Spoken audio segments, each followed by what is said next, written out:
Detained Leader of the Indigenous People of Biafra, IPOB, Nnamdi Kanu on Valentine's Day sent a message to the lovers, supporters of the Biafra Republic agitation and the general public that he would remain in detention until impartial and unbiased judge take over the case of alleged terrorism filed against him by the federal government of Nigeria, narrating how the judiciary has been biased against him since years of his detention. In an open letter to the general public, the detained Biafra leader, who has continued his agitation for the declaration of Biafra Republic, stated below in quotes, "Greetings to all men and women of goodwill in Nigeria and elsewhere in the world. I have been compelled by the events of the past few days to take the unusual step of writing this open letter for the singular purpose of calling the attention of the general public to the serial executive and judicial fraud being perpetrated against me since my extraordinary rendition in 2021. The details are as follows. 1. In a judgment entered on the 1st of March 2017, the Federal High Court Abuja ruled that the IPOB is not an unlawful group. At the time, it received widespread publicity which can be verified from vanguard.com/2017/03/Kanu-I. This landmark ruling, made by the court before it turned unjust, emanated in a criminal proceedings that required proof beyond reasonable doubt, and in which the federal government and my humble self presented our respective cases.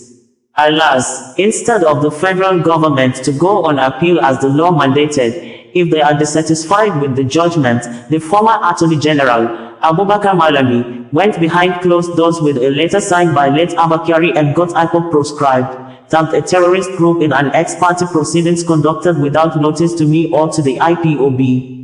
This abominable incident was the earliest sign yet that the government and its judiciary have struck an unholy and fraudulent alliance to deny me my rights and thereby imperil the lives and liberty of millions who identity with IPOB.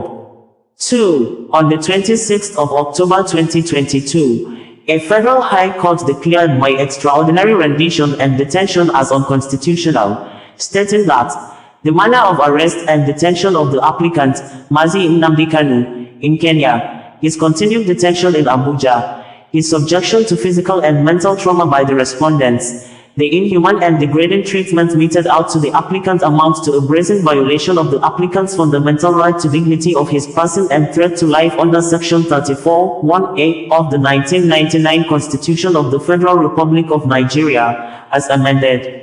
The court further ordered the federal government to apologize to me and pay me compensation. In a responsible and well-ordered society, run by a responsible government, this judgment is sufficient to have ended my lengthy detention and encourage the federal government to constructively engage me on the issue of the self-determination agitation that triggered this whole saga.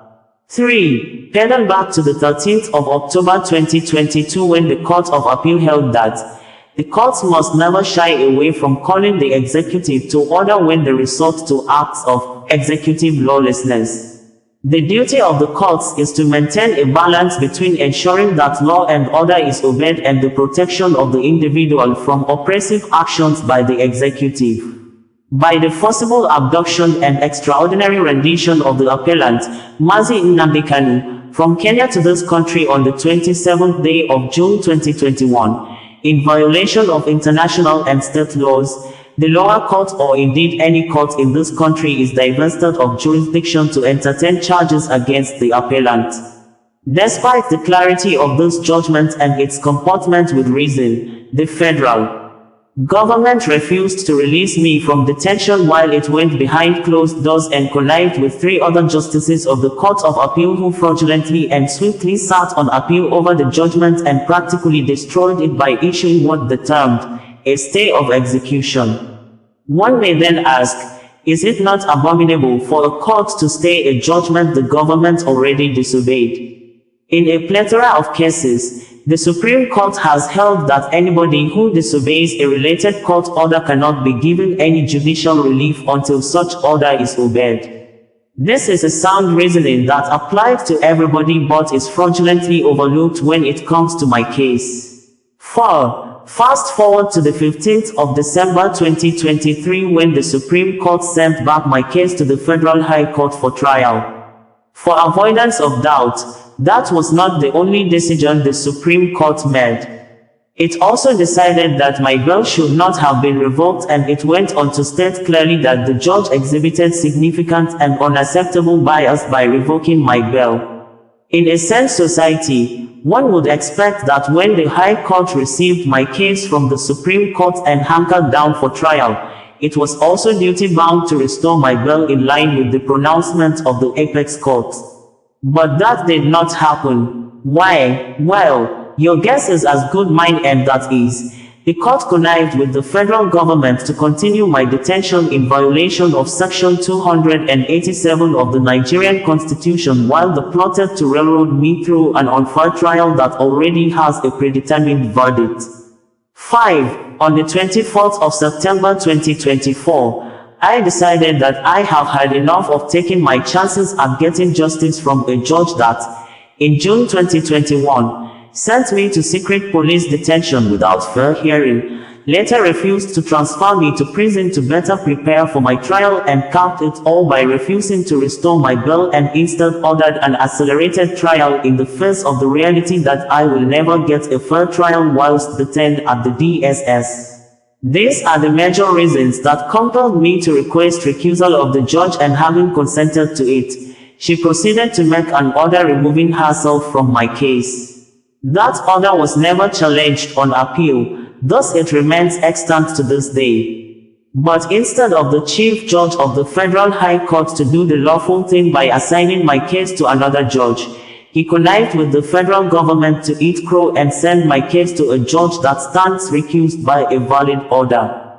To conclude this open letter, let me make it clear that it should in no way be construed to mean that there are no decent judges in Nigeria that can be trusted to deliver even-handed justice in my case.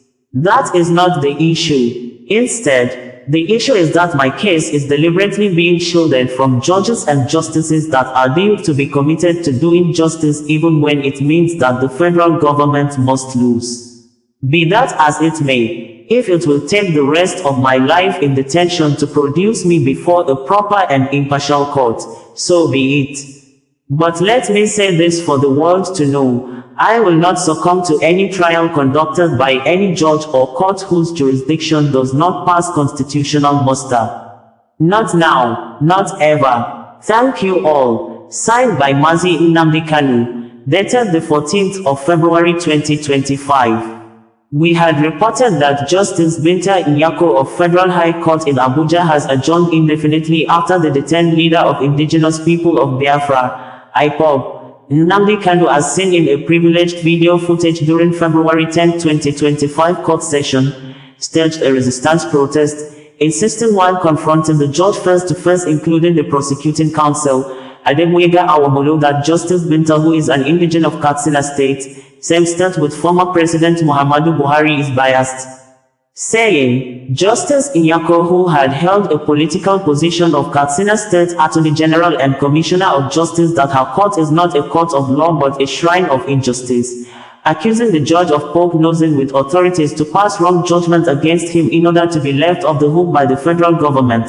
Her son, Abdulaziz Nyako, and her husband, retired Vice Admiral Murtala Nyako, who was once Chief of Naval Staff, Deputy Chief of Defense Staff, pioneer former military governor of Niger State, 2 times governor of Adamawa State, who were impeached twice by Adamawa State House of Assembly for misconduct, one of the soldiers that fought against Biafra during Nigeria's civil war, a current member of the ruling All Progressives Congress, APC, who is facing corruption charges alongside his son in a criminal allegation filed before Court of Law since 2015 by the Economic and Financial Crimes Commission, EFCC, over alleged cases of abuse of office, criminal conspiracy, theft and money laundering.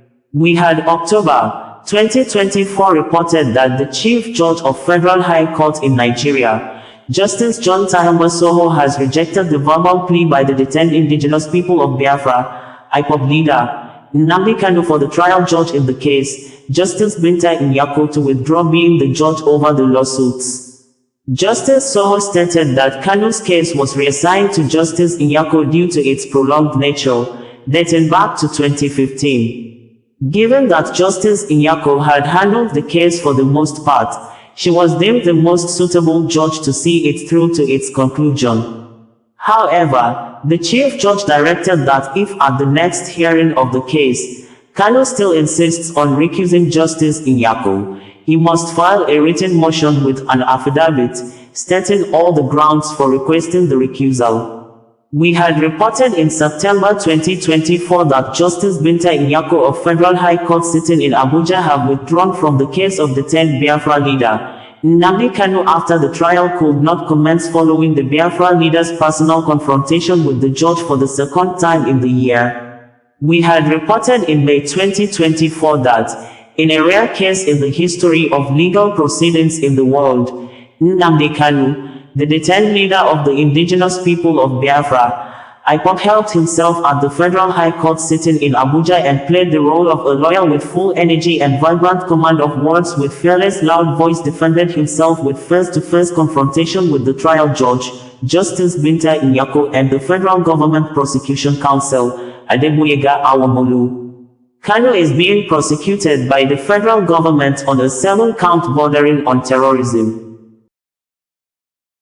Osazuwa Connedo, bringing you the news in a more digital way.